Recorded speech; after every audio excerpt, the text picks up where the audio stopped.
દિવ્યાંગો માટેની સેવા એટલે સૌથી જરૂરિયાત વસ્તુ એમની સાયકલ. આવો ભાઈ ધનભાવ આપો. શું નામ બેટા તારું? બાબુ. ઓળખાશ મને? શું નામ મારું? પછી ચૌહાણ ચમનો ઓળખાશ? સ્ટાફમાં ફોલો કરો છો? વાહ. કયું કામ તારું?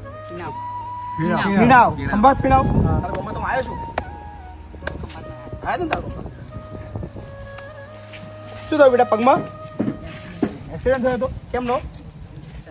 રિક્ષામાં? તું રિક્ષામાં બેઠો હતો? તું એક્ટિવા ચલાવતો? તારી ઉંમર કેટલી? આ કિસ્સો બી સમજવા જેવો છે કે આપણને આપણી પાસે થોડા પૈસા હોય તો આપણને દિલથી એવી ઈચ્છા હોય છે કે મારો બાળક જે છે એ એક્ટિવા લઈને બાઇક લઈને ફરે, પણ આ વાલીઓએ સમજવા જેવી વસ્તુ છે કે ભાઈ એની પ્રોપર ઉંમર થવા દો.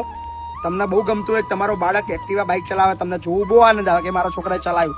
14 વર્ષનો 15 વર્ષનો હોય તમને બહુ મજા આવે કે મારા દીકરો ટ્રેક્ટર ચલાવે છે, ગાડી ચલાવે છે, પણ આ જોવાની બી તૈયારી રાખજો. તમારો બાળક જે બાઇક ને એક્ટિવા ચલાવતો તમને જેટલો આનંદ થાય છે તો પછી આ પરિસ્થિતિ જોવાની બી તૈયારી તમારી હોય તો આપજો. એટલે મહેરબાની કરજો, 18 વર્ષથી નાના બાળકને કોઈ પણ પ્રકારનું વાહન ના આપશો, નહીતર પછી આખી જિંદગી તમારા બાળકને આ પરિસ્થિતિમાં જોઈ શકવાની તમારામાં તેવડ છે. સો પ્લીઝ લાયસન્સ વગર આપશો નહીં. લાયસન્સ આવ્યા પછી પ્રોપર એ ચલાવી શકીએ તો જ, અને એને બી રોજ કહેતા રહેજો કે ભાઈ ચલાવવા માપ રાખજે. ઈમાનદારીથી બોલજે. ભૂલ તારી હતી ને?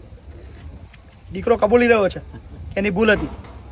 સો અત્યારે એનો પગ નથી એટલે આખી જિંદગી અને આ જિંદગી જીવવાની છે, પણ હિંમત નહીં હારવાની. કોઈ વાંધો નહીં, ભૂલ થઈ છે તો ભૂલને સ્વીકારીને આપણે જીવનની અંદર કંઈક કરી બતાવવાનું છે.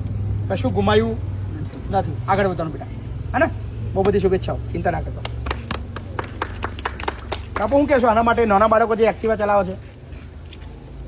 આમ તો જો માહિતી વાત કરીએ એમ કે 18 વર્ષથી નીચેની વય હોય, ભલે ગમે એટલું બાળક આપણને હોશિયાર હોય, આવડતું હોય, બધું હોય, ભલે એનામાં ગમે એવી આવડત હોય, પણ એની જે કાબિલિયત વગર એને વાહન કે કોઈ પણ વસ્તુ કે એની ઉંમર માત્ર ભણવાની અને સમજવાની છે, તો પહેલાં એને જ્ઞાન આપો.